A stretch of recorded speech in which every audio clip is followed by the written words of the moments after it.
He describes himself as being surrounded by liars, traitors, and wolves in priests' clothing, those who wear the cross on their chest but actually serve another power. This chilling revelation sparked a fierce storm within the heart of the Vatican. Questions began to arise. What is betrayal? Who are the traitors? What hidden motives lie behind these clerical robes? And is corruption holding the highest positions of power within the Church? What did Pope Francis see? And exactly who is he afraid of?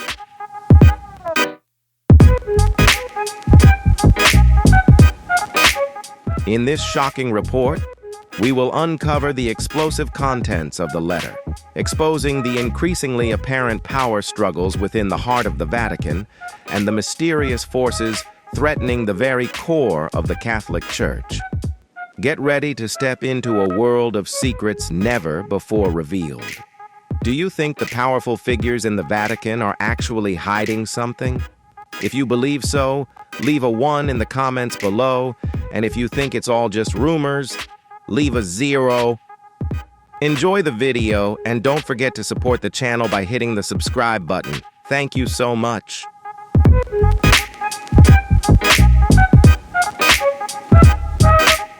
It was a day that seemed like any other at the Vatican. The ancient courtyards echoed with the bustling footsteps of pilgrims, tourists, and devoted priests, quietly moving through historic hallways and plazas bathed in the sunset glow. Above, the majestic silhouette of St. Peter's Basilica stood strong, guarding faith and centuries-old traditions. But behind the thick walls of the Apostolic Palace, a storm was brewing, one that would soon shake the entire Catholic world with an unprecedented force in modern history. Amidst the grand rooms and solemn ceremonies, a single letter lay silently on the Pope's desk.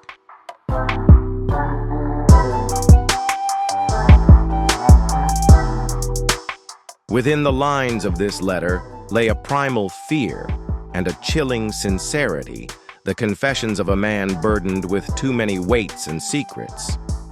This letter was not addressed to the cardinals, nor to the diplomatic representatives who frequently walked the halls of the Vatican for political purposes. No, this was a profound and private message written by Pope Francis himself, sent to his beloved sister, Maria Elena. In it, he revealed a shocking truth, one that had haunted him for months, perhaps even years. I no longer trust the men around me.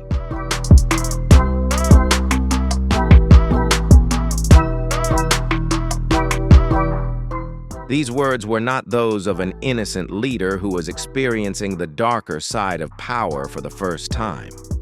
No, they were the heartfelt expression of a man who had tirelessly fought to reform the Church, to uproot corruption, and to restore the faith of believers in an institution long overshadowed by scandal.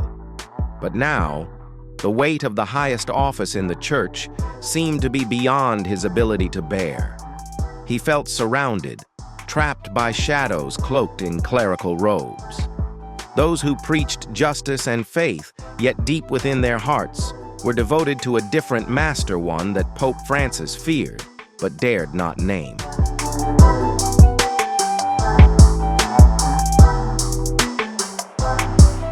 Why did Pope Francis confide in his sister, Maria Elena, above everyone else? The answer lies in the irreplaceable bond between them, a relationship not built on the papal throne, but on the simple foundation of family. From childhood, they shared loaves of bread, laughter, and stories of faith. Long before Jorge Mario Bergoglio became the shepherd of 1.3 billion Catholics, Maria Elena had been his safe haven, a place untouched by intrigue, where honesty remained a virtue, not a threat.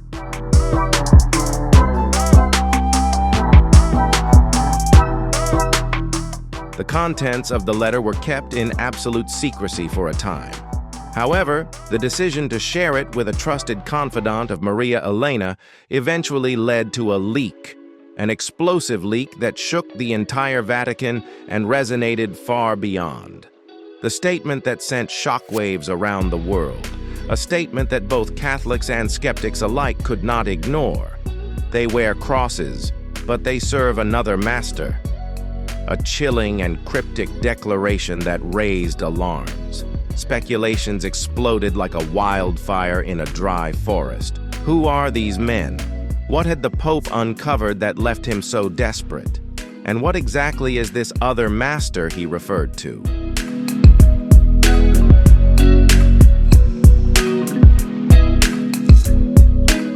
Some believed that the Pope was alluding to religious secret societies with significant influence. Others whispered about political manipulation hidden beneath a facade of piety.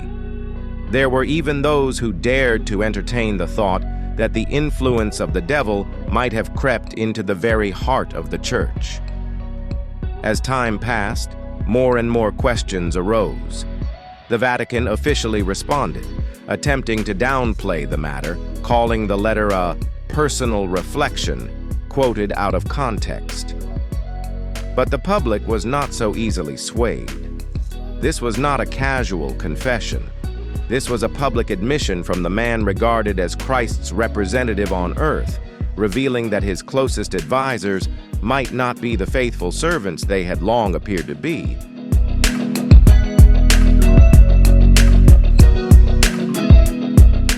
Some insiders within the Vatican have revealed that a series of recent betrayals shattered his trust.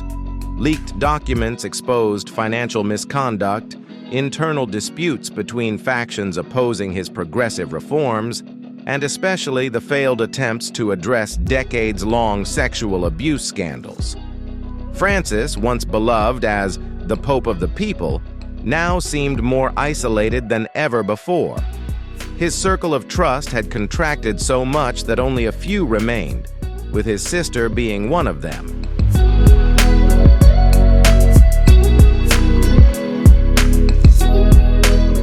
But then, doubts began to emerge.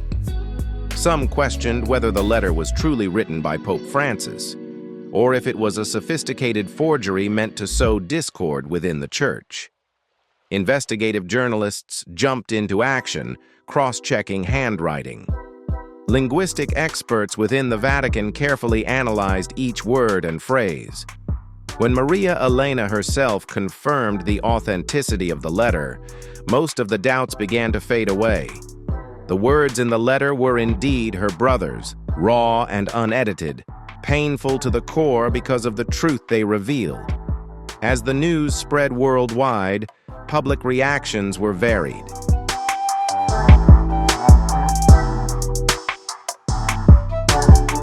Some people sympathized with the Pope, praising his courage in exposing the truth, even if it put him in danger. On the other hand, there were those who saw it as a sign of weakness, arguing that a spiritual leader should not reveal such vulnerabilities. They believed that a pope overwhelmed by internal turmoil was no longer capable of leading effectively. Meanwhile, conspiracy-minded individuals were convinced. The letter was proof of a silent coup unfolding within the Vatican, a plot to overthrow the reformist pope.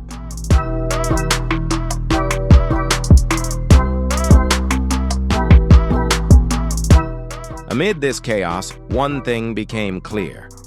Pope Francis had drawn a clear line between himself and those he believed were pretending to uphold the faith. And that line was not just symbolic. It served as a spiritual shield, a secret message to his sister, a warning that danger was drawing closer, closer than anyone could imagine. For many, this situation harkened back to historic confrontations between popes and traitors within the clergy. But this time, the threat seemed quieter, more personal, like wolves lying in wait, ready to strike when the shepherd let his guard down. Maria Elena's reaction was described as one of deep sorrow and sincere concern.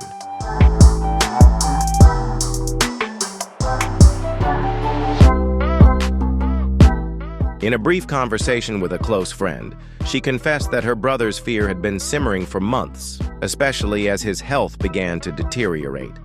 She spoke of his persistent prayers, his longing for God's guidance in an environment that was slowly becoming hostile. As a sister, she wanted to protect him. But as a devout believer, she understood that the role of the Pope came with dangers that even she could hardly comprehend. After the letter was leaked, the Vatican's internal affairs were thrown into confusion. Trust had become a luxury. Who could still be trusted? Who was secretly betraying?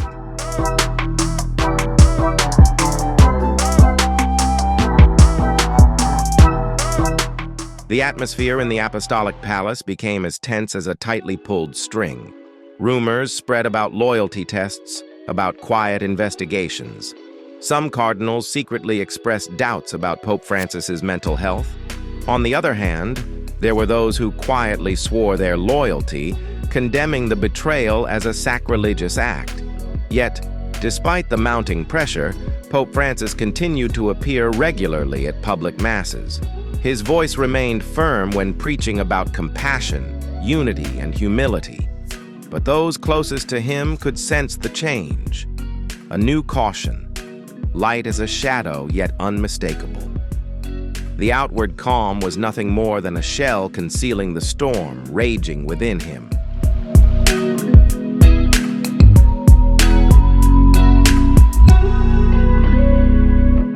To the world, he is the Pope. But to Maria Elena, he is a brother who needs prayer and protection. The letter, though deeply personal, has now transcended its private nature to become a global symbol of fragility, yet courage, proving the bravery of confronting the truth in a world full of deceit. And now what remains are a series of simple yet heavy questions. What will Pope Francis do next? Will he confront the wolves? Or will he quietly retreat, isolating himself within his own palace? And most frightening of all, who are the men around him? What is their ultimate goal?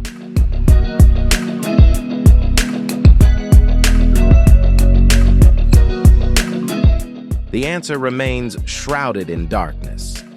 But one thing is certain. The Pope's warning has drawn a line for an unprecedented confrontation in the history of the Vatican, a battle between faith and betrayal, trust and deception. In the coming days, the whole world will hold its breath, waiting to see if their spiritual leader can survive the storm he bravely named.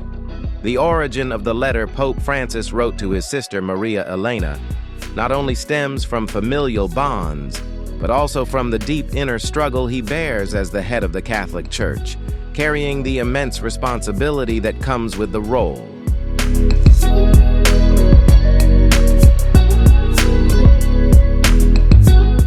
To understand the gravity of his confession, we must first consider the context leading up to the writing of that letter.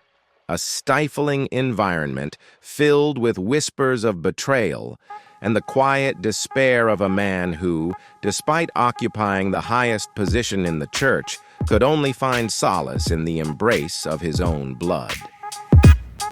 Pope Francis, born Jorge Mario Bergoglio, has always maintained a close bond with his sister.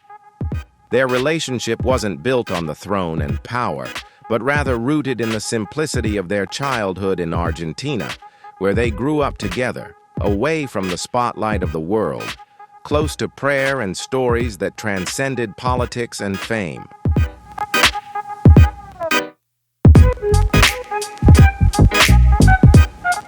Unlike the cold marble halls of the Vatican, where every step is symbolic, the bond with Maria Elena was built on simple trust, a refuge that Francis turned to when his papacy began to face turbulent times.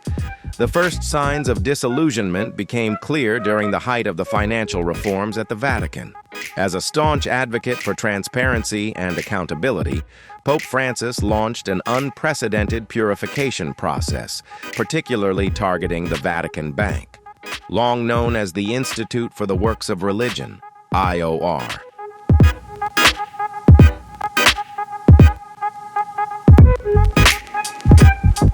What he uncovered exposed a corruption network far more extensive than anyone had imagined. Shadowy transactions, untraceable accounts, and agreements disguised under the guise of charity and religious duty all had existed and thrived in the darkness for decades. Determined not to let the shadows prevail, Francis launched a series of audits and internal investigations, actions that shook the very foundations of Vatican's financial structure. It was during this process that he began to hear whispers of betrayal, not from the outside, but from within.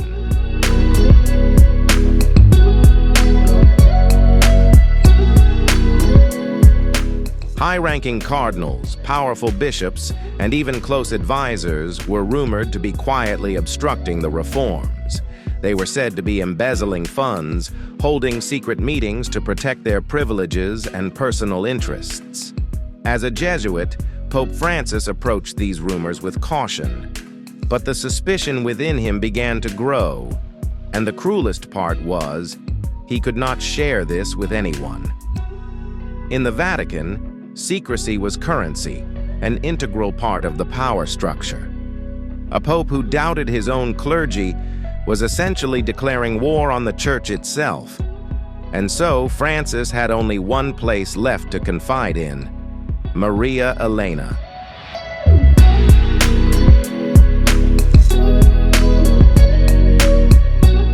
He penned a letter for his beloved sister, written not in refined language, not wrapped in formalities, only in raw, painful truth.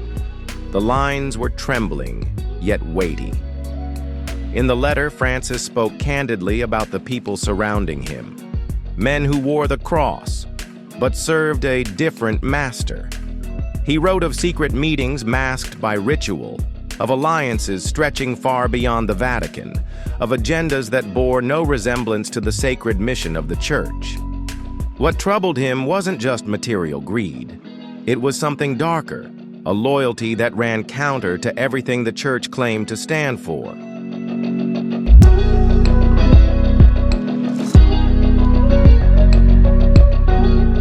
To Maria Elena, he confessed a growing sense of isolation, his circle of trust shrinking with each truth uncovered.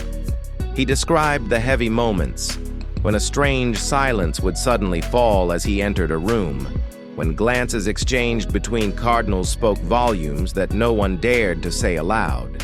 These were no longer gestures of reverence, but of suspicion, even conspiracy.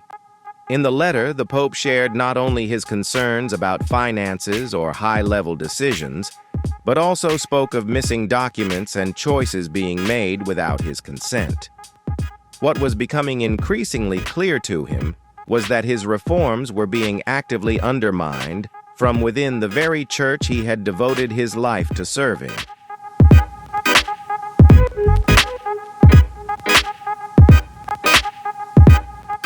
To the Pope, this wasn't just about money. It was about faith being manipulated and distorted for purposes he could no longer fully comprehend. The letter, though deeply personal, carried the weight of a prophecy. Pope Francis wrote to Maria Elena asking for her prayers, hoping for the strength to carry on his sacred mission, despite the wolves circling within the Holy See. He described these men not merely as traitors, but as actors in a role scripted long before he ever ascended to the papacy. Francis alluded to overheard conversations, clandestine meetings, and alliances that challenged the very principles of faith.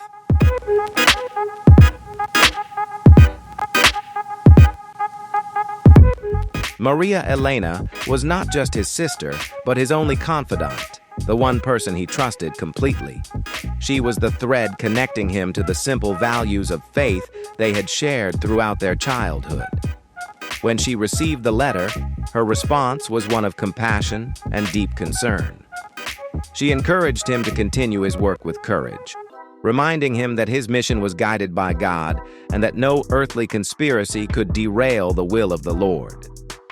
However, Maria Elena's words of comfort could not extinguish the fire of doubt burning in the Pope's heart. As time went on, the whispers within the Vatican only grew louder.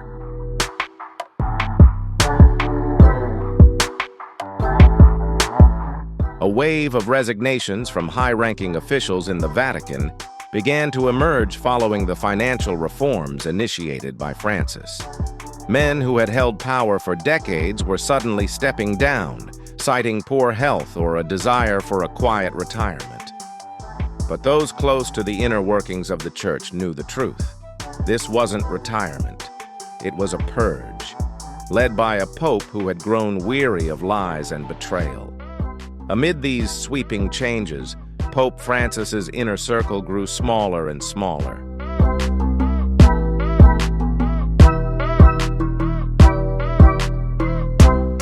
He was left with only those advisors he believed to be loyal, but even then he couldn't fully share his true thoughts with anyone. The letters exchanged with Maria Elena became his only refuge, a place where he could pour out his fears without the filter of diplomacy or the crushing weight of papal responsibility. The origin of this particular letter marked a pivotal moment in Pope Francis's papacy, a time when his faith and his fear collided with unmistakable force.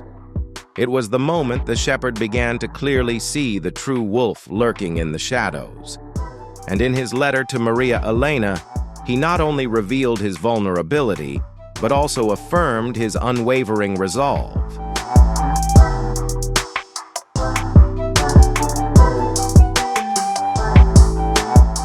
His words were more than just a confession of what he was facing.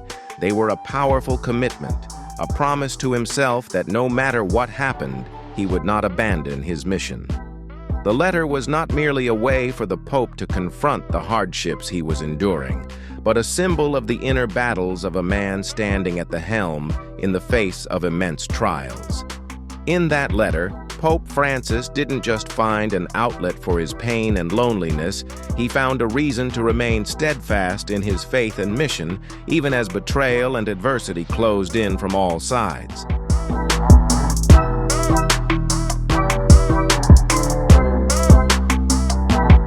The letter Pope Francis wrote to his sister Maria Elena was not merely a personal confession of hardship. It was a powerful declaration of war against the corruption festering within the very walls of the Catholic Church. Power, as they say, reveals a person's true nature. Yet in the case of Pope Francis, power did more than expose his strength. It laid bare the profound solitude he endured as he stood alone in his battle against the hidden forces within the Church. As the days grew darker and the whispers grew louder, Pope Francis was left with no choice but to lean entirely on his faith.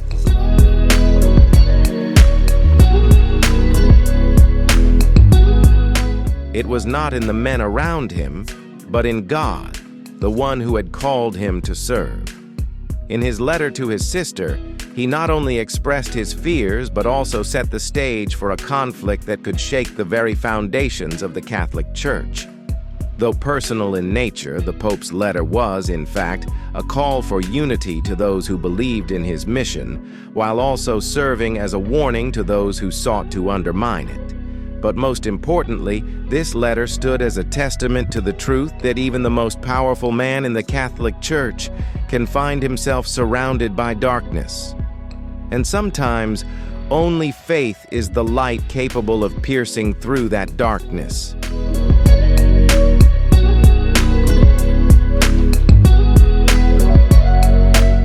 The Vatican, with its towering spires and golden-lined corridors, has always been a symbol of faith and tradition, a beacon for more than 1 billion Catholic believers around the world. Yet behind the marble facades and the reverent silence of the chapels lies a world far removed from the ideals of humility and piety. It is a world where power is not measured by devotion, but by political maneuvering, where influence is traded like currency. This is the hidden Vatican that Pope Francis had come to know all too well. From the moment he ascended to the papacy, he was seen as an outsider.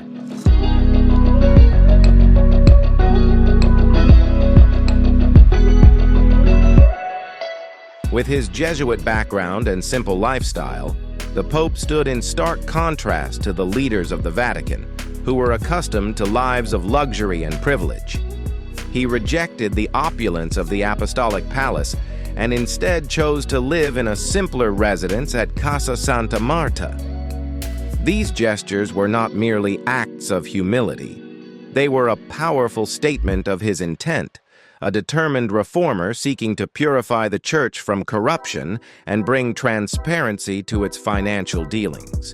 He placed particular emphasis on narrowing the gap between the leaders and the flock, a move that made many uncomfortable.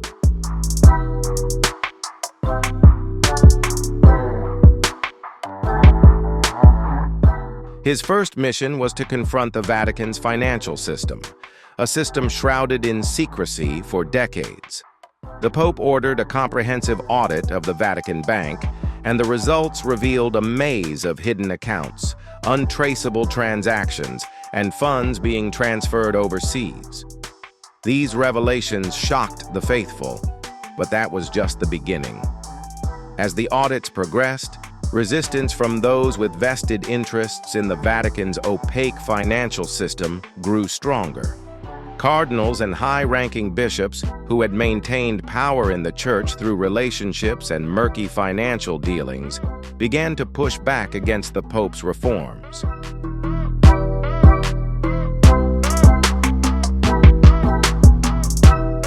Secret meetings became more frequent, and whispers of dissent spread through the corridors of the Vatican. The murmurs increasingly turned into criticisms of the Pope's reforms, claiming that they not only threatened sacred traditions, but also directly endangered the privileges and livelihoods of those accustomed to power within the Church. This battle was not just about money, it was a struggle over faith, honesty, and integrity in the Church's most crucial decisions. Pope Francis could not turn back.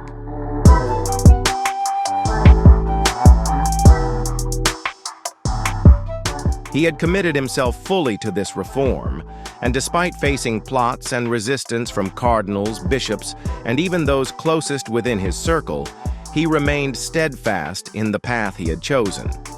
The purification was not only happening within the financial system, but also within the very faith and loyalty of those within the Church.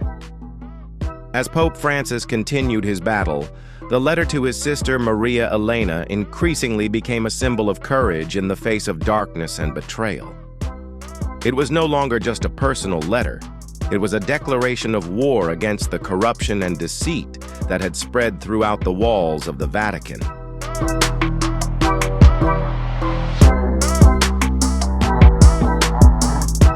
With each step forward in his battle against corruption, Pope Francis found himself facing painful setbacks. Reports of missing documents and altered financial statements continued to surface, placing him in an increasingly difficult position. Key figures in his reform team, individuals he had trusted, suddenly resigned, citing personal reasons. However, the inevitable rumors suggested they had been pressured into stepping down as part of an underground campaign aimed at weakening the very reforms the Pope was trying to implement.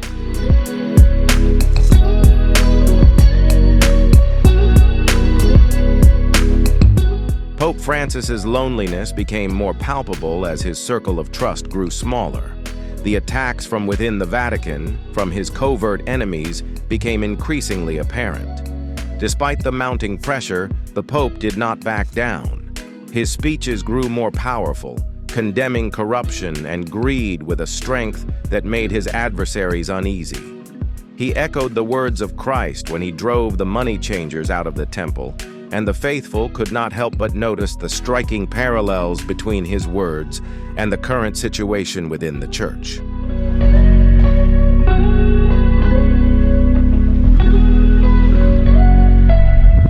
However, although these words strike right at the heart of the corrupt, his actions seem powerless against the growing resistance. Documents continue to disappear from drawers, audits stall without reasonable explanation. The ambitious efforts to reform the Vatican's asset management are blocked and buried beneath an impenetrable layer of bureaucracy. Clearly, Pope Francis is not only facing inefficiency in financial management, but also confronting a long-standing and deeply entrenched network of power. a network whose complexity he has only just begun to grasp.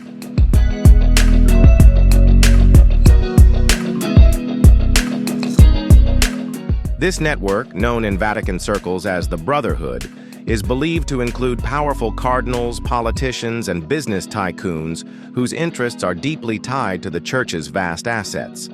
For decades, this network has operated with impunity, protected by tradition and secrecy. The Brotherhood's power and influence extend throughout Vatican operations, from financial management decisions to personnel appointments. Here, promotions are not based on faithfulness to doctrine, but rather on silence, political loyalty, and a shared commitment to safeguarding their common interests.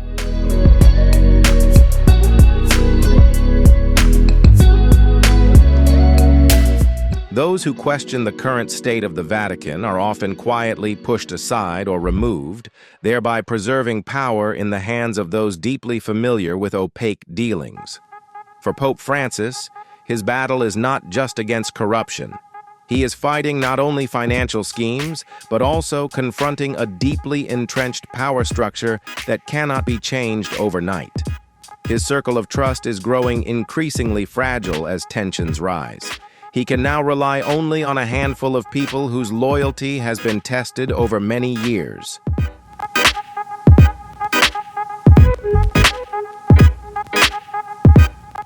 Among these trusted individuals is Cardinal Proan, the Vatican Secretary of State, who has tirelessly championed transparency and justice within the Church, though this has made him a target of those opposing reform.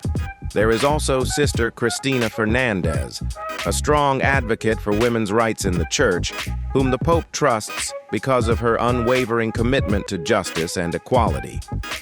Yet, even with these close allies, Francis cannot ignore the mounting tension. Conversations abruptly stop when he enters a room. Whispers arise whenever he leaves, leaving him feeling increasingly watched and isolated.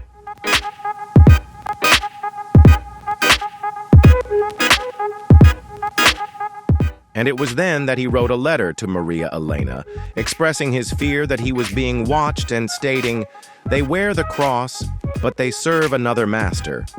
This statement was not only a bold declaration, but also a warning of betrayal. The Pope's suspicions were not unfounded. Independent investigations revealed that some senior cardinals within the Vatican held financial stakes in companies directly opposed to the Church's teachings. These findings not only undermined trust in the Church's institutions, but also placed the Pope in a precarious position, forcing him to confront a powerful group willing to do whatever it takes to protect their interests.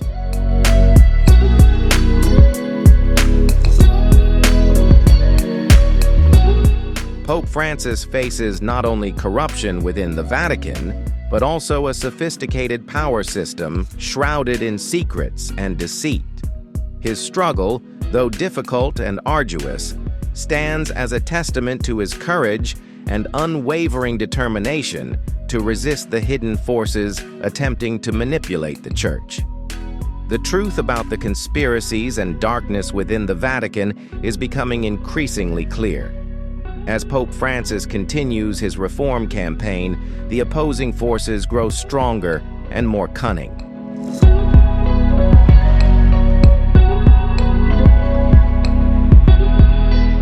Those affected by his decisions are not only cardinals and bishops within the Church, but also include investors, business tycoons, and individuals controlling companies operating in sensitive sectors such as weapons, fossil fuels, and private security. Their investments in these industries raise serious questions about their loyalty to the Church and its ideals. These revelations have sparked widespread suspicion and controversy, not only within the Church but also across global media. As its leader, Francis faces immense pressure to halt his reform efforts.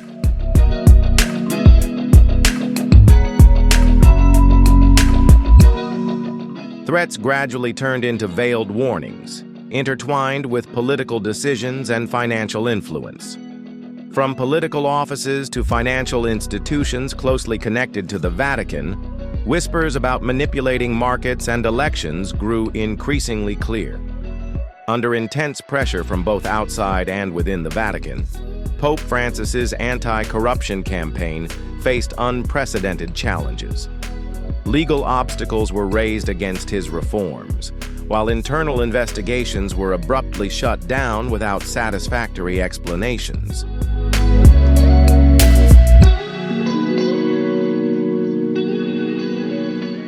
Leaks of information, accompanied by articles appearing in conservative publications, sought to undermine Francis's image, portraying his progressive decisions and views as incompatible with church doctrine. Yet, the Pope remained unshaken. His sermons grew sharper than ever. He condemned those driven by ambition and greed hidden beneath clerical robes, alluding to betrayal and injustice within the church. However, each of his statements only deepened his isolation. His allies grew fewer, while his enemies became stronger and more daring.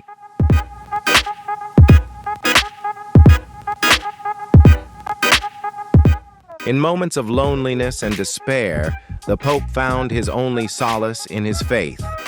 He spent late hours kneeling in his private chapel, where flickering candlelight reflected the shadows within his soul.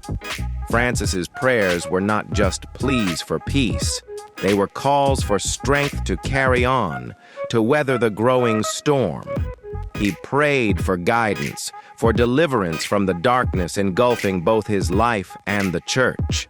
Yet it seemed that faith alone was not enough to shield him from the rising storm of power and influence wielded by the Brotherhood, a secretive and shadowy organization he was forced to confront.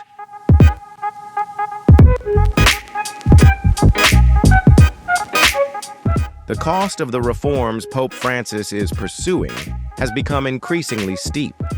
He faces resistance not only from external forces, but also betrayal from those closest to him within the church. From doubts about the loyalty of those around him to the dwindling number of allies, Francis confronts the most difficult choice of his life: to continue down the path he has set, or to abandon it to protect his own survival and his papacy. Ultimately, in a moment of quiet reflection, the Pope wrote a letter to Maria Elena, the only friend he still trusted.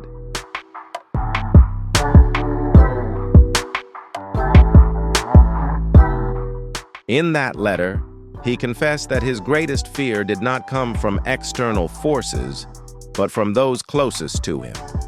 These words were not merely a personal admission, but a cry for help, a profound recognition of the true nature of those he once considered allies.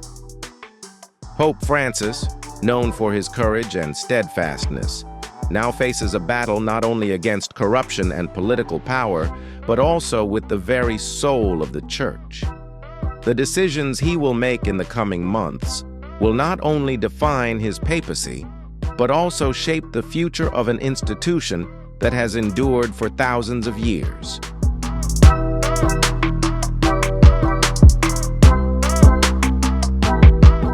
The Vatican, with its majestic marble walls and sacred cathedrals, has long stood as a symbol of unity and faith for millions of Catholics worldwide.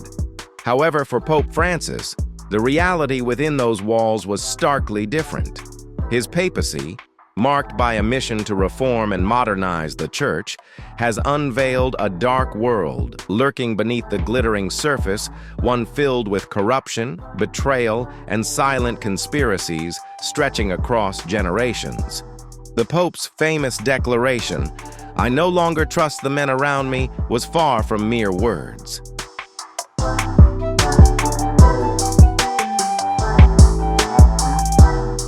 It was a powerful statement, born from years of experience and deep disappointment as he observed those he once trusted individuals who concealed ambitions of power and personal gain beneath a guise of piety. In the light of faith, they appeared trustworthy, but behind closed doors, they were manipulators of power for their own benefit. From the moment he ascended to the papacy, Francis clearly defined his mission to cleanse the Church's finances of an institution long shrouded in secrecy and hidden accounts. He launched investigations into the Vatican Bank, uncovering secret accounts, suspicious transactions, and a web of unchecked financial dealings that had persisted for decades.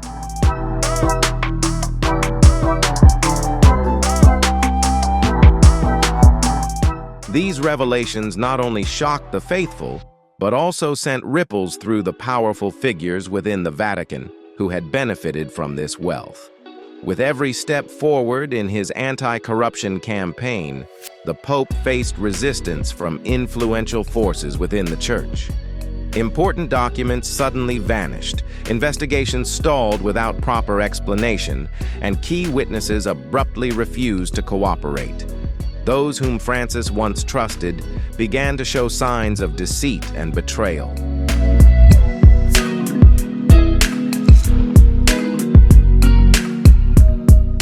Their loyalty shifted with every political upheaval, and the Pope realized that in the shadows of the Vatican, many were not simply opposed to his reforms, but actively working to undermine his leadership. Faced with relentless challenges, Francis began to withdraw from the public eye. His public speeches grew shorter, and the once fiery spirit that defined him gave way to a more somber demeanor, hinting at the heavy burden of responsibility he bore.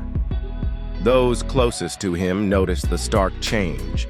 The Pope, once open and approachable, had become distant and more cautious in every action.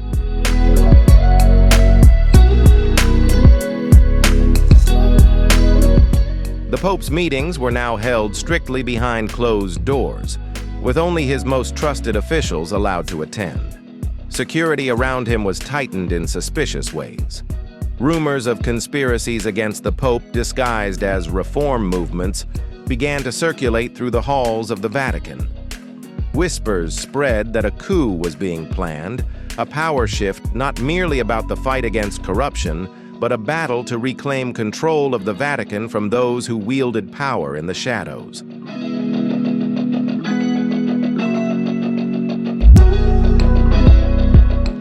Amidst this tense atmosphere, Francis found his sole comfort in his faith. Meetings, conversations, and major decisions all became tests in the ongoing battle against corruption and betrayal. Every move he made had to be carefully weighed, and trust was no longer easily given. Though loneliness grew heavier in his life, the Pope never abandoned his mission. He continued to raise his voice against corruption, even while facing powerful forces both inside and outside the Vatican. Yet one thing became clearer than ever. Pope Francis's struggle was more than just a fight against corruption.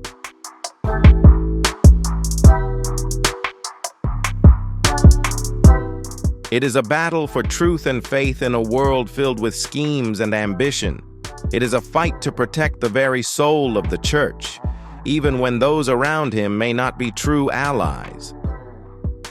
In the shadows of isolation, within the centuries-old walls of the Vatican, Pope Francis wrote a letter to Maria Elena. This was not just a prayer like any other, but a confession of his weaknesses, a revealing admission of deep fears never before shared with the public.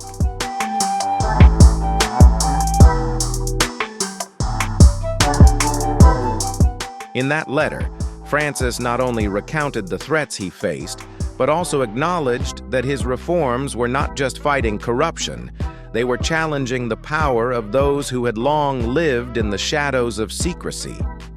The phrase, "They wear the cross, but they serve another master," was not a metaphor. It was a reality the Pope had seen and had to accept. The men he once considered allies of those who professed loyalty to the Church could very well be serving darker agendas, hidden interests concealed behind a mask of morality.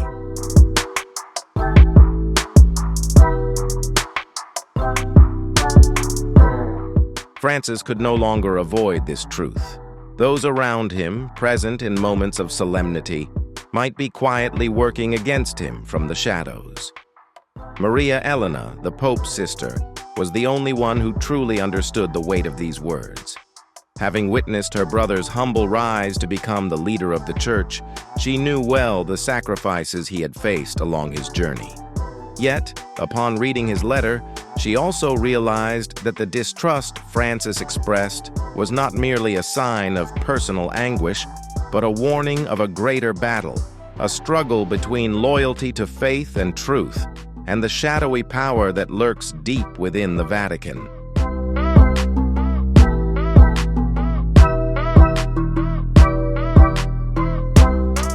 Immediately, Maria Elena wrote back to her brother not only to offer support, but also to encourage him to remain steadfast in his mission.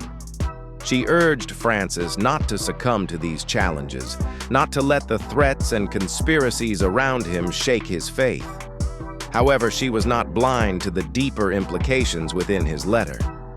Maria Elena understood that Francis's admission of doubt meant a fierce battle was unfolding within the very heart of the church itself. As news of the Pope's letter spread beyond the Vatican, it sparked a strong and divisive reaction.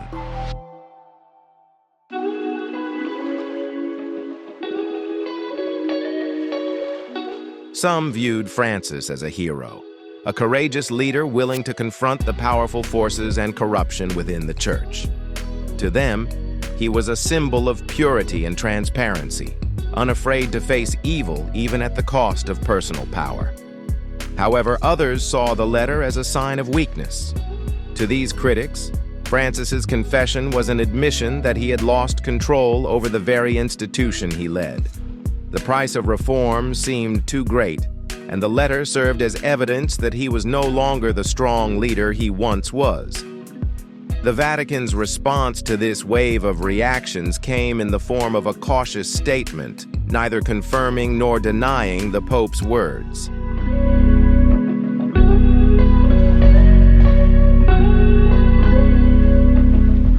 Though the official statement remained vague, the damage was done. Francis's words had been spoken and could not be retracted. Inside the Vatican, tensions escalated. Security around the Pope became so strict, it was almost militarized, with guards posted everywhere, even in his closest circles. Meetings with him were now held behind closed doors, attended only by the most trusted officials. Those who had worked closely with Francis began to notice a profound change in him. The Pope, once known for his warmth and approachability, now moved through the Vatican corridors with a tense expression, burdened by suspicion and weighty concerns.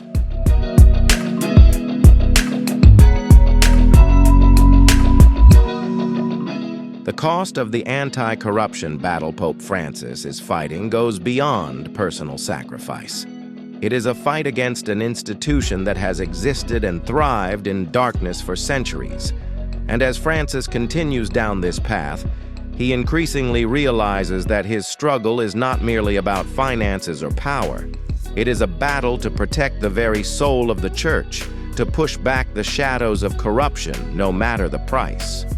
The phrase, "They wear the cross, but they serve another master," which Pope Francis referenced in his letter to Maria Elena, has undoubtedly sparked a wave of intense speculation.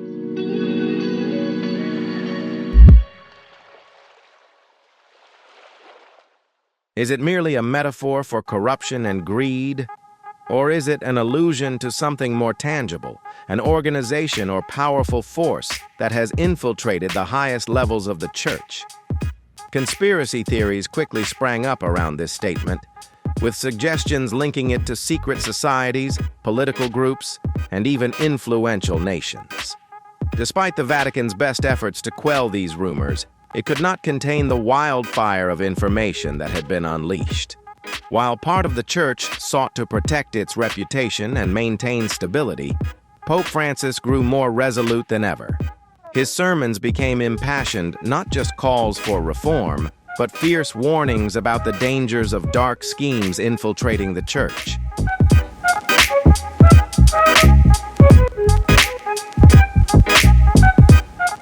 He spoke of wolves in sheep's clothing, referring to false prophets who exploit faith to serve selfish ends.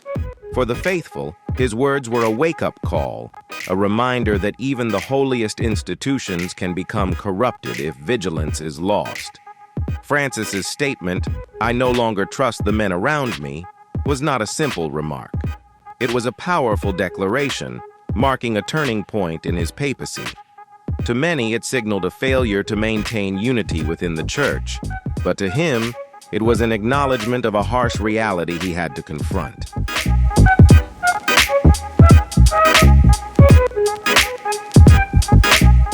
He could no longer deny the corruption and betrayal spreading within his own inner circle. Despite all these challenges, Pope Francis had no choice but to press forward with his reforms, fully aware that fierce opposition would come from those invested in maintaining the status quo. Though the path ahead was fraught with obstacles, he could not turn back. His revelations were not merely admissions of disappointment, but a turning point in defining the Church's destiny. Maria Elena was not only Francis's closest family member, but also his only true confidant. Their bond went beyond blood. It was a profound understanding of faith and the trials they had faced together.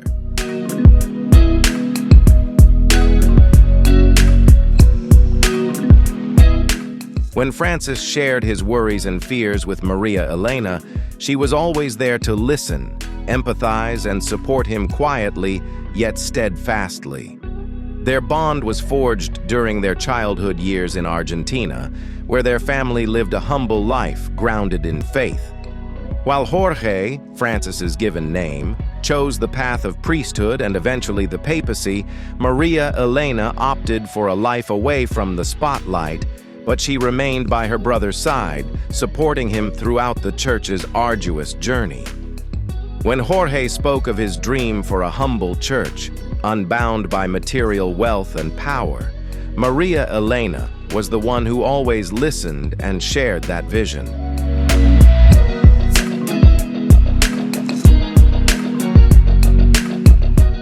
Maria Elena's role in Francis's life went beyond that of a family member.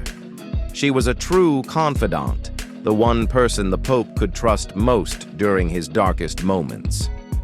The letter Francis wrote to her was not only an admission of the hardships he faced, but also a confession of the loneliness and doubt he bore. Now, with his sharp warnings about wolves in sheep's clothing, Pope Francis could no longer turn back. Too much resistance and corruption hid behind smiles, clerical robes, and false sanctity. He has named those who are destroying the Church from within, and his next steps will determine not only Pope Francis's papacy, but also the future of the Catholic Church in the 21st century.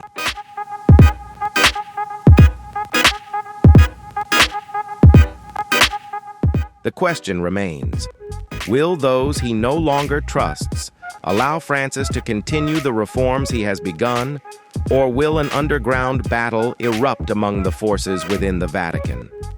And can the Pope maintain his resolve and faith in a struggle not only against corruption, but also against those who have built their power on the very protection of the Church?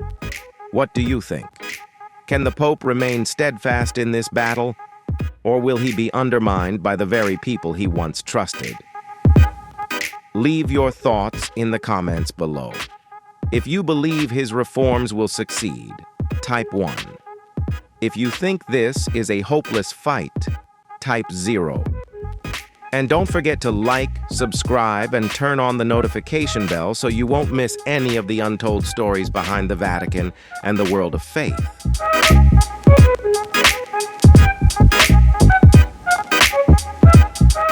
The story of Francis, along with the challenges he faces, is more than just the tale of a pope. It is a story of steadfastness, truth, and the struggle for justice in a world filled with hidden shadows. The bond between Pope Francis and Maria Elena, his only sister, has always been a special, deep connection built on trust. Though Francis rose within the Church to become one of the most powerful figures in the world, their relationship never changed. Maria Elena is not just a sister, but the sole confidant whom Francis can trust completely.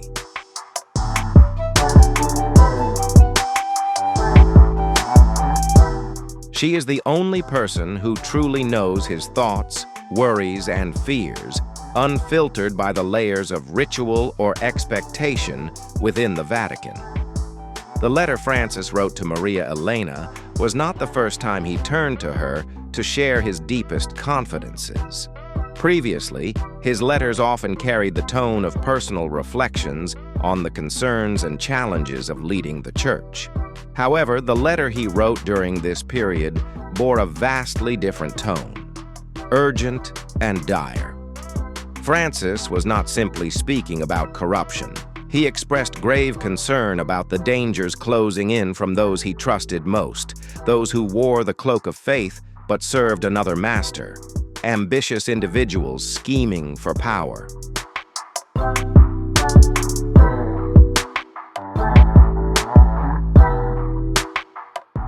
The phrase, "they wear the cross, but they serve another master," is a powerful wake-up call, reflecting Francis's shattered trust in those closest to him. Secret meetings, dark conspiracies, and alliances forged in the shadows made him realize that even within the church, the very institution he has dedicated his life to powerful forces can easily manipulate and corrupt sacred principles. Understanding the gravity of his words, Maria Elena did not respond lightly. In her reply letter, she offered not only prayers and comfort, but also heartfelt advice. Stay steadfast in your mission, no matter how difficult the path ahead may be.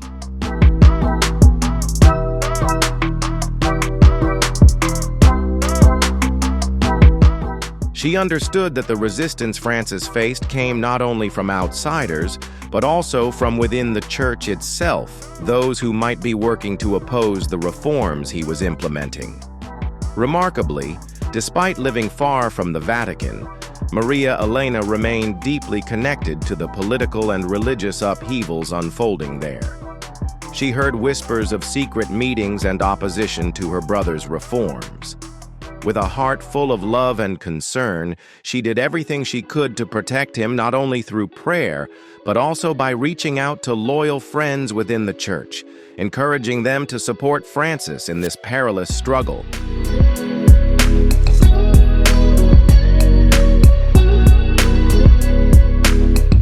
Maria Elena became a keeper of secrets and a sole secretary for Francis, helping him maintain clarity and faith throughout his challenging journey. She was not just a passive listener, but a quiet force of protection, safeguarding not only his life, but also the mission he pursued. Though far away, she wielded significant influence not only within their family, but also among the community of believers who saw in Francis a symbol of reform and hope. Maria Elena's steadfast defense of her brother proved that love and support can overcome even the greatest hardships and challenges.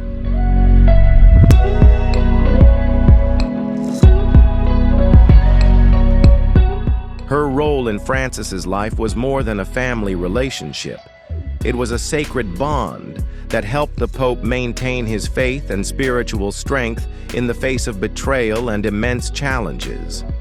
Their letters were not merely exchanges. They served as living testimonies of an unrelenting struggle, not only against corruption, but also against the corruption of power within the very heart of the Church. Maria Elena became a symbol of steadfastness and trust during a time rife with betrayal and instability within the Church.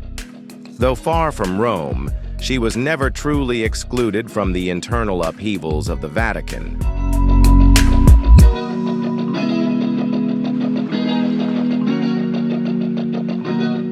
Her silence was a powerful weapon, wielding undeniable influence, despite her refusal to engage in politics or power struggles.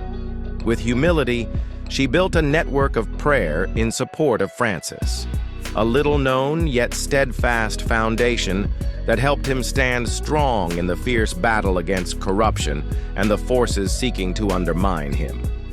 While forces within the Vatican quietly opposed Francis, Maria Elena created her own secret network, spreading prayers and support not only from close allies, but also from loyal believers back home in Argentina. For her, it was never about recognition or visibility. What mattered most was the truth of her brother's mission.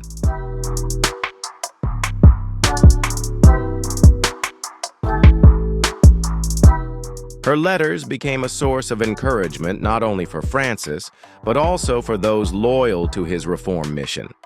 Even under surveillance and scrutiny from opposing factions, Maria Elena remained steadfast in her faith and commitment to her brother's cause. In her letters, she strengthened Francis by reminding him of the principles their parents had instilled: integrity, sacrifice, and above all, unwavering loyalty to the core values of their faith. She was the only one who truly understood the fears, anxieties, and pressures Francis endured, and the only person he could trust not to betray him.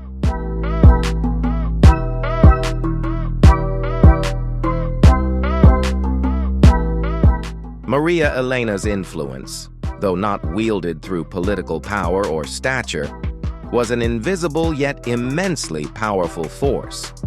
She became a guiding light during the darkest moments, a spiritual source of encouragement that helped Francis overcome every challenge. Her prayers were more than reminders of faith. They were messages of a sacred mission, a reminder that justice and reform within the Church could not be defeated by greed and power. Francis's statement, "They wear the cross, but they serve another master," was not only a declaration of war against corruption within the Church, but also an affirmation that deceit, ambition, and scheming could never overshadow the truth and genuine devotion.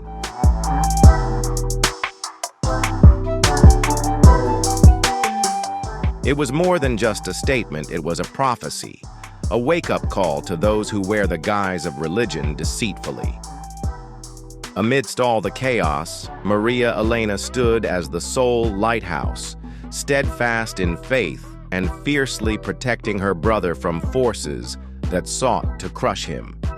She was not only a sister, but a silent guardian, keeper of Francis's secrets, and a witness to a battle not just against corruption, but against the corruption of power within the sacred walls of the Church itself.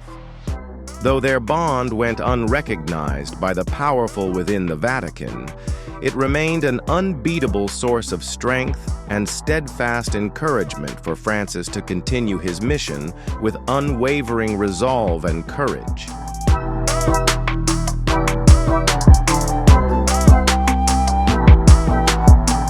The accusations Pope Francis made in his letter to Maria Elena were not only a reminder of the darkness lurking within the heart of the Vatican, but also a warning to those long influenced by personal power and ambition within the institution.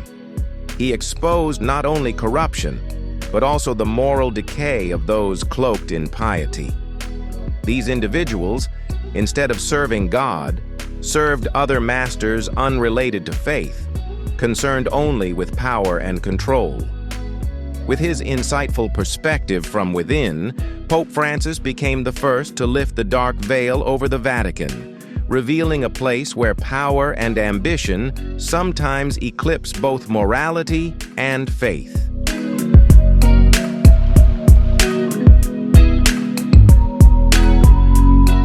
His words carried a chilling weight, suggesting that the Church's leaders were not only deceiving the faithful, but also themselves. The pursuit of power, manipulation, and control through covert alliances had created an environment where loyalty and faith were no longer valued as they once were. To those outside the Vatican, these words might seem merely metaphorical, a commentary on corruption and political maneuvering. But to those truly familiar with the forces within, the letter was a stark warning of something far deeper and more sinister, a shadowy network of power cloaked in the guise of faith. Rumors of manipulation within the church have lingered since the days of Pope John Paul I, and over the years they remained little more than whispers in the dark.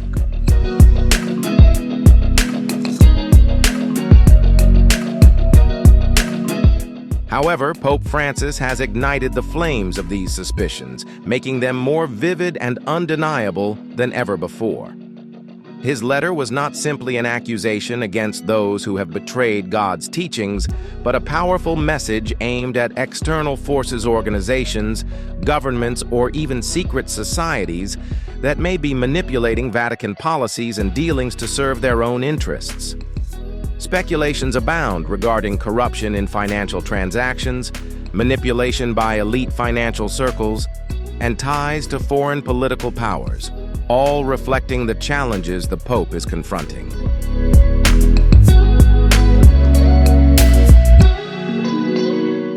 That is why the reforms Pope Francis has undertaken, from increasing transparency in the Vatican's financial dealings to holding leaders accountable, are not merely efforts to change a system, but a battle against the covert forces that have long controlled the Church.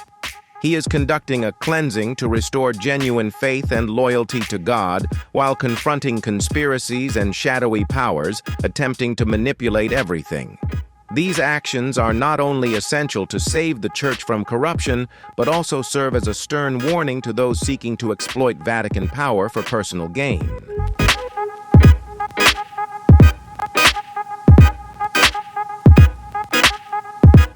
For Pope Francis, every decision to reform and cleanse is a step in the battle against the shadowy forces he has recognized throughout his life. Wolves in sheep's clothing, indifferent to the souls of the faithful and focused solely on power and manipulation. He faces a struggle not only against corruption, but against a system built and reinforced over centuries, where secrecy and the manipulation of power have become essential parts of the Vatican's structure. The reforms he pursues are not merely financial purges, but principled battles over the very existence and mission of the Church in the modern world.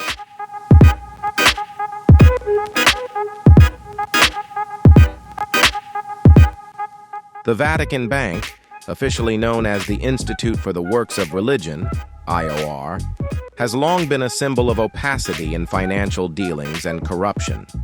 Although the Vatican, as the center of the Catholic Church, carries a mission to uphold holiness and transparency, the bank itself has been the conduit for billions of dollars flowing with little clear oversight.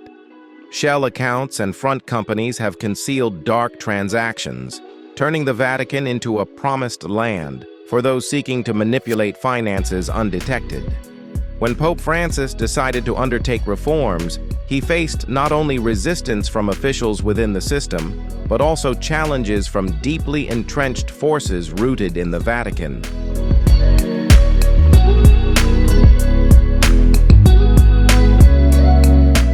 Documents disappeared, reports were altered, and his supporters were pushed out of the spotlight or sidelined. He sought not only to expose financial wrongdoing, but also to unveil the hidden forces that exploited religious faith for personal gain.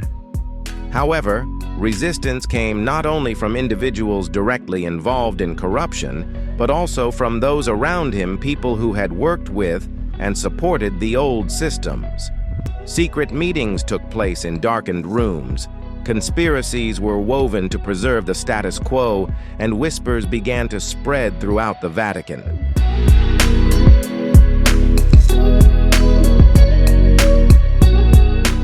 Francis realized that this corruption was not just a financial issue, but a battle for the very soul of the Church, a struggle against those who used faith as a tool to maintain their own power. In his letter to Maria Elena, the Pope expressed unease and suspicion toward those around him, people he once trusted. His words were a confession of deceitful relationships hidden beneath a facade of devotion. In this context, the fight was no longer merely about finances, but about the sincerity of the Church itself, whether it could still uphold its true mission.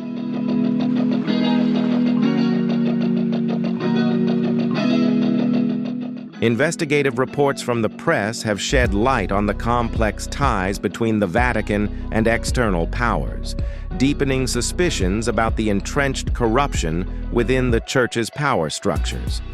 Businessmen, politicians, and influential organizations have been named, with evidence of money laundering and opaque transactions brought to the surface. The long-standing veil of secrecy that the Vatican had drawn is gradually being lifted, revealing a complex web of manipulation almost unimaginable.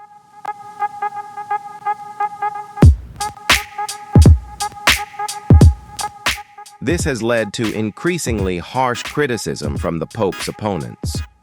Articles in conservative Catholic publications have not only questioned his leadership abilities, but also cast doubt on his motives.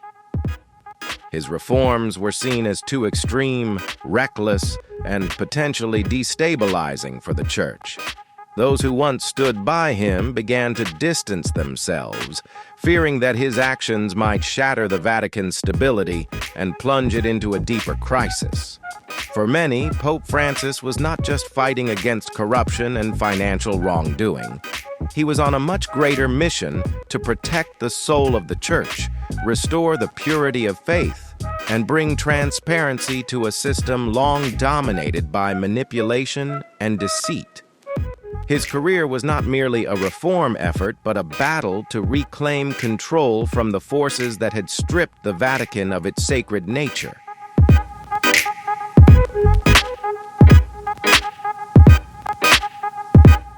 Pope Francis faces a battle not only against financial corruption, but also a deeper struggle over power and the very soul of the Church.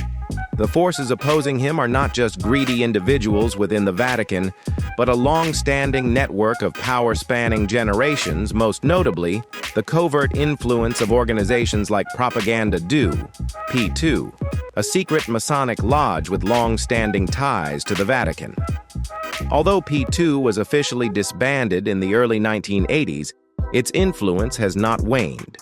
Members of this secret society continue to hold key positions within Vatican financial and political institutions, protecting their interests and maintaining control from the shadows.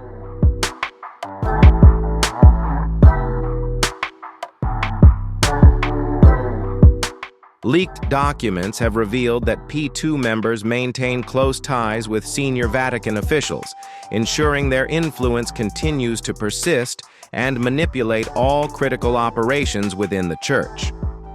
These documents show that these forces have not relinquished their ambitions. On the contrary, they strive to strengthen their power and protect privileges established over decades. In the face of such fierce resistance, Pope Francis remains unshaken. He continues to send a powerful message against greed and corruption, condemning those who exploit faith to conceal personal ambitions.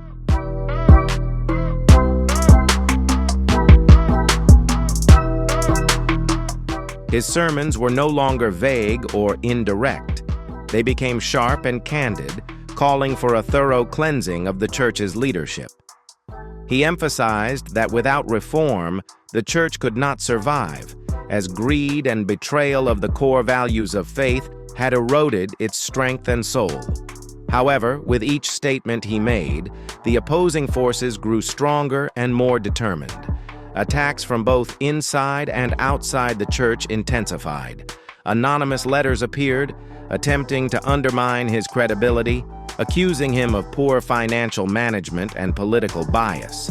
Leaked documents even sought to portray the Pope as reckless and ignorant of the Church's long-standing traditions and rules.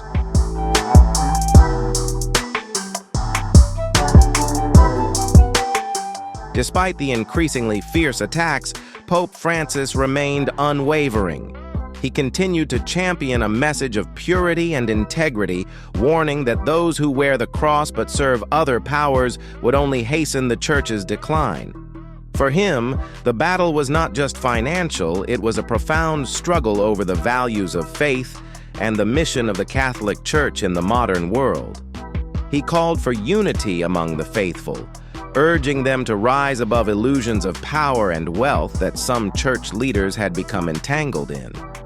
What he pursued was not merely financial transparency, but the protection of the church's very soul, ensuring it would not be turned into a tool for personal ambitions.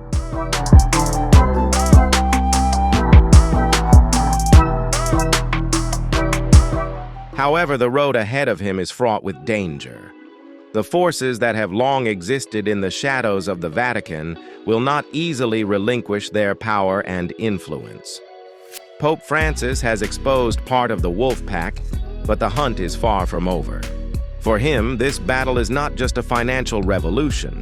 It is a long struggle for the very survival and soul of the Church. And even though he knows this path is filled with hardship, each attack and act of resistance only strengthens his resolve to defend the values he believes in. The power struggle within the Vatican, though rarely acknowledged in official reports, is a complex reality that has existed throughout the history of the Catholic Church.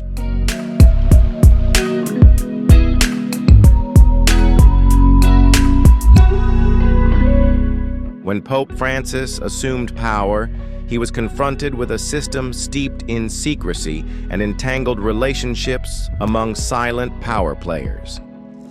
The Vatican, with its grand halls and towering spires reaching toward the heavens, conceals simmering power struggles beneath its solemn exterior, rarely seen by outsiders.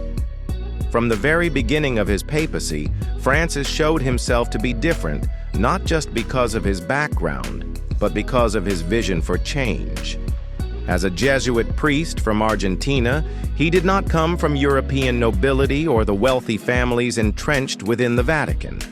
This allowed him to maintain an objective perspective and a deep devotion to humility and social justice values that stand in stark contrast to the opulence and power long embedded in the Church's leadership.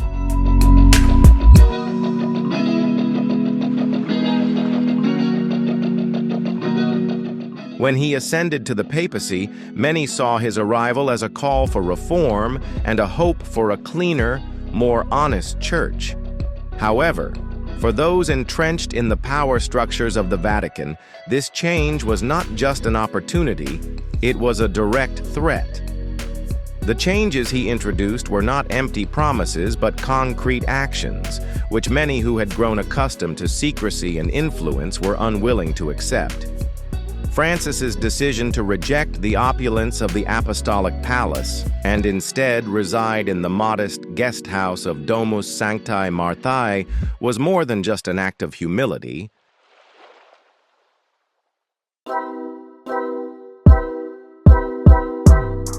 It was a bold statement challenging a culture of privilege, where luxury and power had become part of everyday life.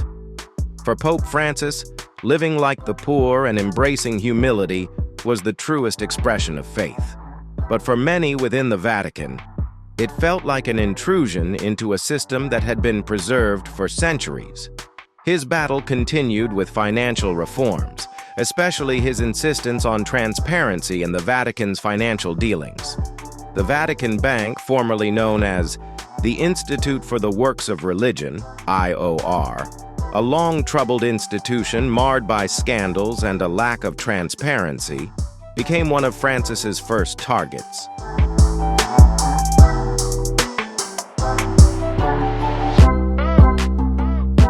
He ordered audits and demanded that financial transactions be made public. This sparked strong resistance from those who had long operated under a veil of secrecy and minimal oversight within the Vatican's financial system. His goal was not only to clean up the financial structure, but to prove that every action of the Church must be transparent and serve the faithful, not personal ambition or vested interests. These reforms went beyond just financial clarity. They became part of a larger struggle against entrenched power within the Vatican. Secret meetings were held, hidden alliances began to form, and those who sided with Francis started to feel increasingly isolated.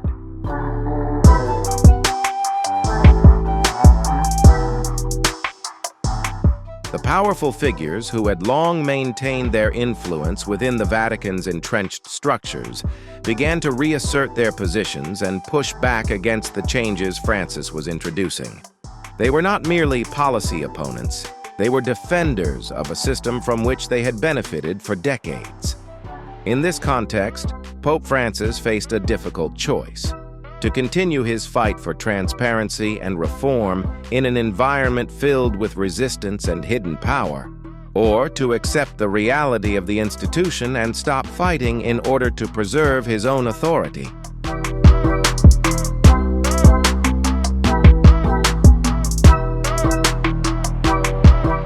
But for him, this was not merely a battle over power or politics. It was a battle for the soul of the Church and the true mission it was meant to carry into the world, a church of humility, service, and justice. Pope Francis continued to push forward with bold reforms, but the deeper he went in his efforts to reform and bring transparency to the Vatican, the more relentless the resistance became from entrenched powers within the Church. His moves to root out corruption and address financial misconduct sparked a conflict that was not only about ethics, but also about power and control within the leadership structures of the Vatican.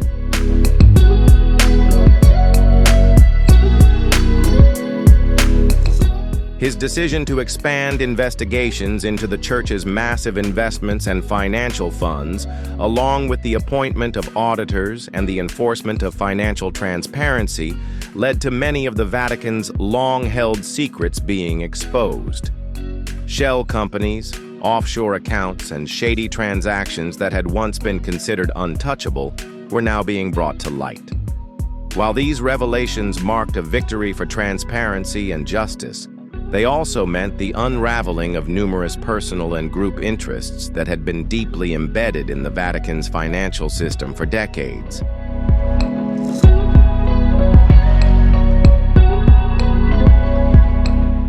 However, Pope Francis has faced fierce opposition.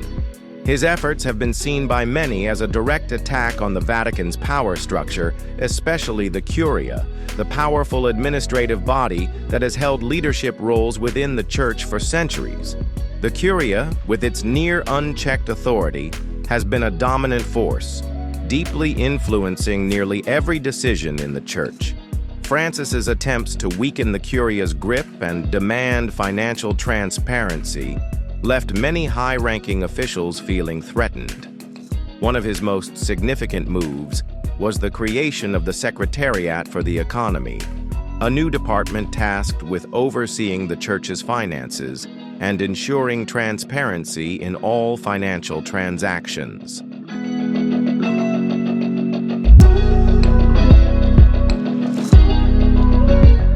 Cardinal George Pell, known for his financial acumen and reformist zeal, was appointed to lead the newly established department. However, his appointment was immediately met with significant controversy. Cardinal Pell wasted no time launching serious investigations into the Vatican's finances. Audits quickly uncovered millions of dollars unaccounted for, undervalued assets, and misallocated charitable funds. But as Pell dug deeper, he encountered mounting resistance from within the Vatican.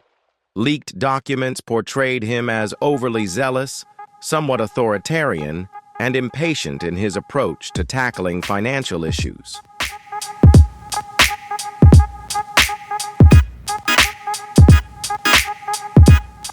The relationship between Pell and key figures in the Vatican quickly deteriorated, and he soon found himself isolated. Tensions within the Curia escalated as forces protecting personal interests did everything they could to block the investigations and diminish Pell's influence. The struggle between reformers and conservative powers within the Vatican became not just a financial battle, but a fight for the survival of long-established power structures within the Church. The resistance to Francis and Pell went beyond mere words.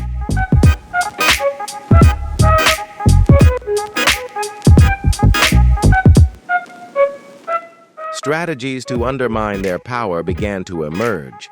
ranging from reshuffling key positions within the Vatican to spreading accusations against Cardinal Pell himself. The rift between reformers and defenders of the old system created an unprecedented atmosphere of tension within the Vatican Curia. However, Francis was not easily subdued. Despite facing strong opposition, he remained steadfast in his pursuit of reform and the purification of the Vatican.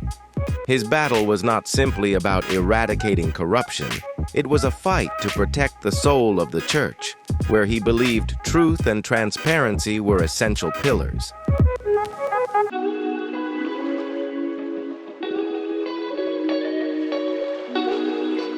While the forces opposing him continued to ramp up their pressure, Pope Francis, with the support of his loyalists, persisted on his path of reform, even though that path was fraught with difficulties and challenges. Throughout his papacy, Pope Francis faced a series of severe trials as his reforms met resistance not only from external forces, but also from within the heart of the Vatican. The departure of Cardinal George Pell, who had worked tirelessly to implement financial reforms, particularly in overseeing the Vatican Bank, was a major shock. Pell's recall to Australia to face sexual abuse charges marked a pivotal event that deeply impacted the Pope's financial reforms.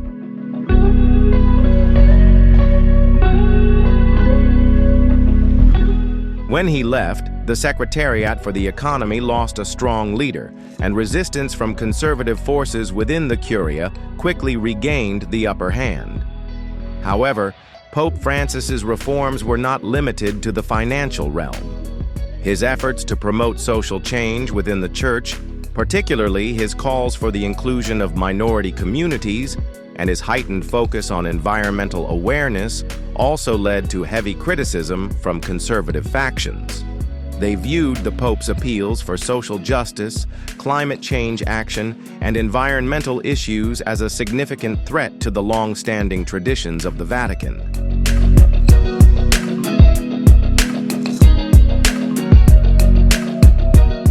These progressive policies not only fractured the trust among church leaders, but also heightened tensions within the power corridors of the Vatican. Amid heated debates and sharp criticisms, Pope Francis continued to express his views strongly. He was unafraid to name the wolves in clerical garb, condemning the betrayal and greed hidden beneath the veneer of piety. His speeches grew more incisive, and his condemnations became increasingly direct, exposing the darker sides of the Church that he deemed unacceptable.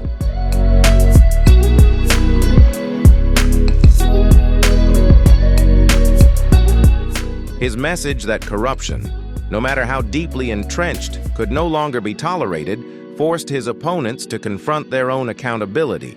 However, for those who opposed Francis, he became a threat not only to their finances, but also to their power within the Vatican. The power structures, long established within the walls of the Curia, were now under threat as the Pope boldly spoke out and pushed forward with reforms.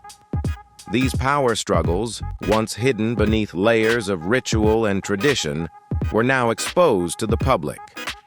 Alliances protecting vested interests were solidified, and the power lines between factions became increasingly clear.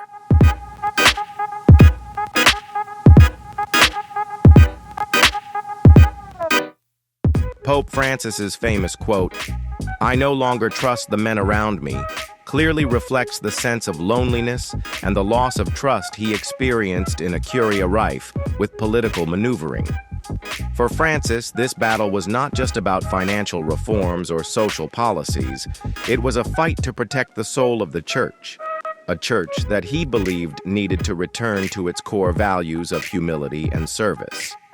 Amid this ongoing struggle, the private letter Pope Francis sent to his sister Maria Elena, which he kept hidden from the public, serves as a profound expression of his solitude and the trust he ultimately placed in a close family member.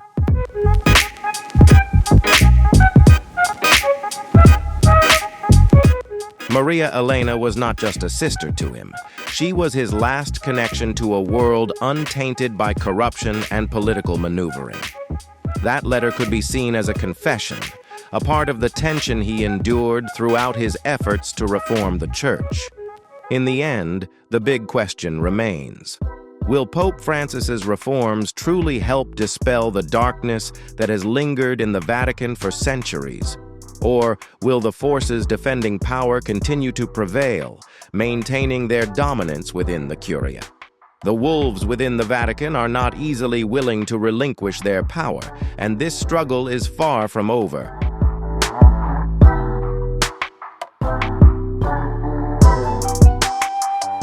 The leak of Pope Francis's letter was a major shock to the Vatican, where secrecy and caution have always been held in the highest regard.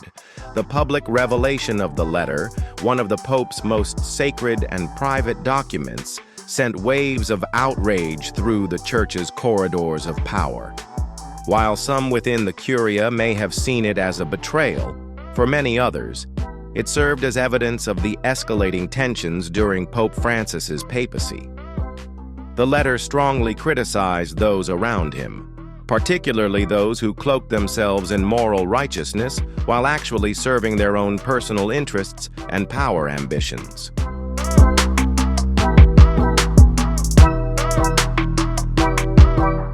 The words Pope Francis used in the letter, "I no longer trust the men around me. They wear the cross, but they serve another master," forced everyone in the Vatican to reevaluate their internal relationships. It was a powerful message, not only to those within the Church, but also to the world, highlighting the power struggles and corruption that had deeply rooted themselves within religious institutions. The story of the leak began as a series of rumors within Vatican circles. Information slipped out through whispers in closed meetings and secretive assistants, with people passing word about the existence of the letter.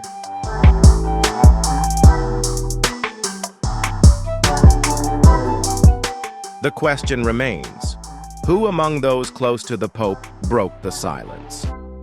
A common hypothesis is that the letter was stolen by an assistant who had grown weary of Pope Francis's reforms, a person within the Vatican's machinery who decided to betray him.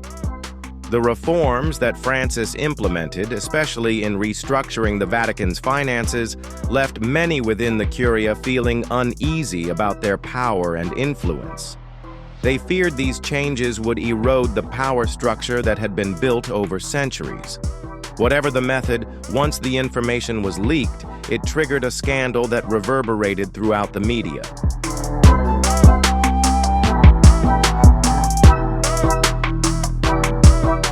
Details from the letter appeared in an independent Italian newspaper, renowned for its fearless reporting on issues within the Vatican.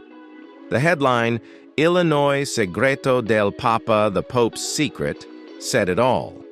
Excerpts from the letter, such as, "I no longer trust the men around me," and "They wear the cross, but they serve another master," forced people to reflect deeply on the integrity and true intentions of those leading the Vatican. The Pope's words not only revealed his concerns about the wolves within the Church, but also highlighted a fierce power struggle taking place within the Curia.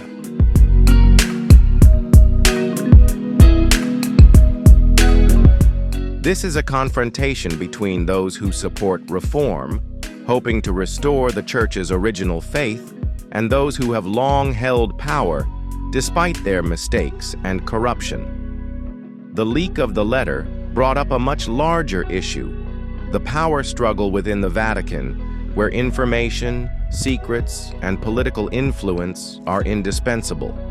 It is not just the story of a pope facing resistance, but the story of a power structure being challenged by those seeking change and reform, even at great personal cost.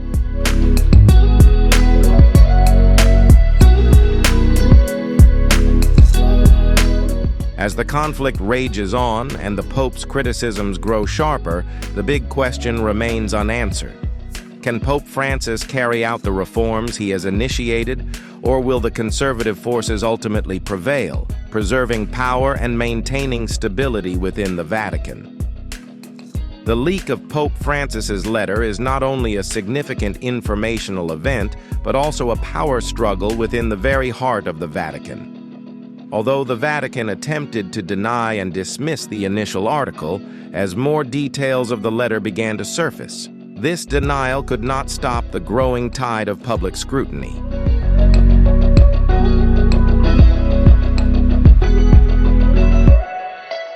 The story quickly spread not only across Europe, but around the world, forcing the Vatican to confront unprecedented pressure. For the first time in many years, public criticisms of senior officials within the Curia and the Church's corruption were no longer hidden. This sparked a profound debate about honesty and transparency within the Vatican, a topic that had been avoided for decades. The international community began to criticize the events behind the letter and questioned the power structure that Pope Francis was attempting to reform. As for the Pope, despite being betrayed, he remained unbowed. His response in a public speech showcased his unwavering determination and resolve.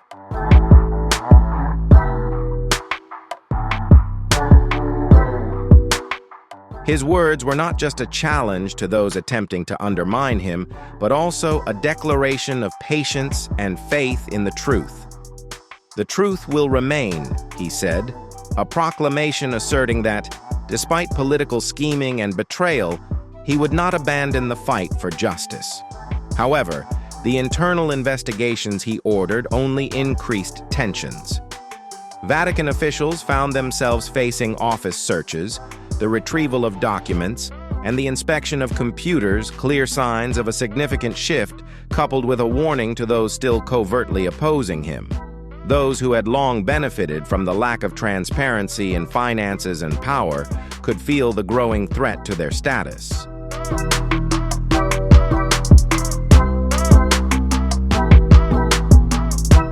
Cardinal Augusto Mendez, long a vocal opponent of Pope Francis's financial reforms, became a central figure in the investigation. Although Mendez denied any involvement in the leak, financial investigations into his investments and his connections with donors and politicians in Rome raised suspicions. These allegations caused many within the Vatican to question whether Mendez was, in fact, part of a network of betrayal that threatened the very foundation of the Pope's power.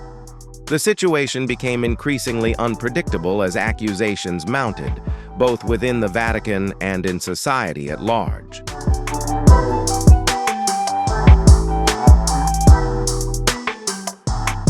Will Pope Francis's reforms be able to overcome the conservative forces threatening him?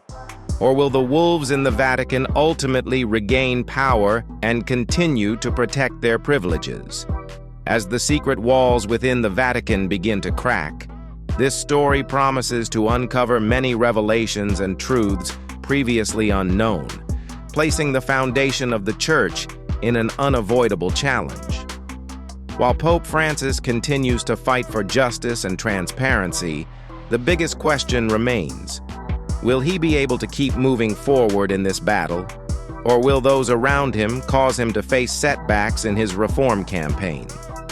The rift within the Vatican has begun to show, and everything now boils down to a power game, where the key figures and strategic changes will likely shape the future of the Church.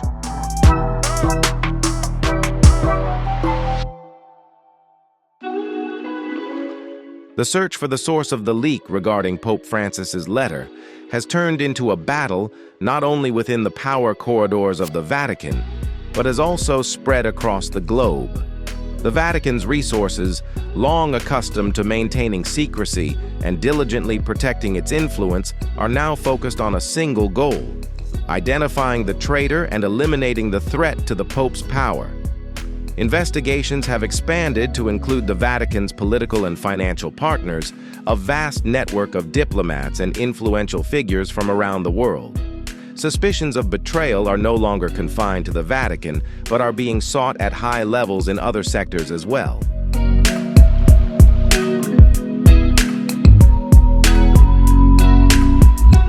During these tense months, Discussions about the possibility of Pope Francis's resignation grew increasingly intense. Despite this, Pope Francis remained resolute in maintaining his position. In each of his sermons, he emphasized values of honesty and transparency, fully aware that his actions would not only provoke opposition from external sources, but also from those around him. His frankness about sensitive issues, particularly regarding greed and corruption within the church, seemed to further affirm his determination to carry out the reforms he had initiated, regardless of the resistance and dangers. With the outbreak of the investigation into the leaked letter, an atmosphere of anxiety and unease enveloped the Vatican.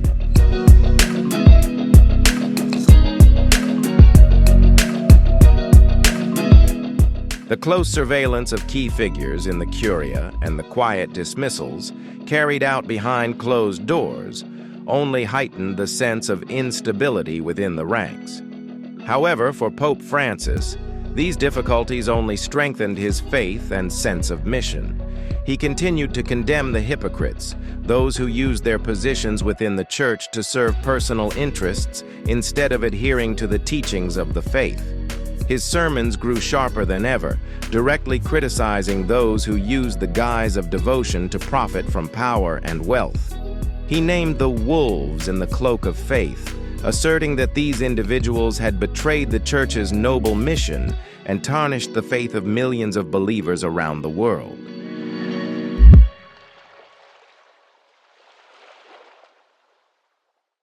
A struggle has begun, not just over finances and power, but also over dignity and faith, taking shape within the very heart of the Vatican. Pope Francis has not only stood firm in the face of difficulties, but has become even stronger in pushing for the changes he believes are necessary to restore the Church's integrity and reputation.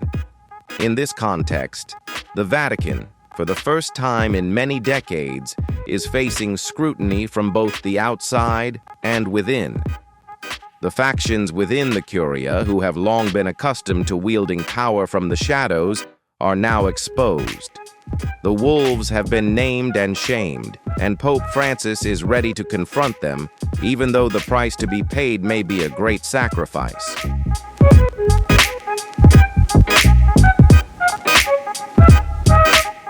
This power struggle is not just a battle between the Pope and conservative forces.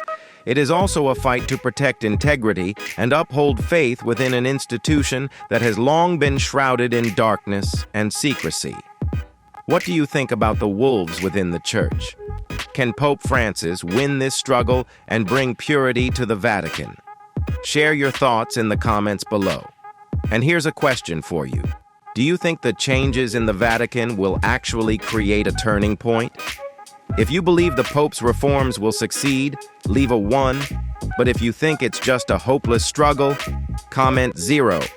Don't forget to hit like, subscribe to the channel, and turn on notifications so you won't miss the next interesting videos. Thank you for supporting the channel.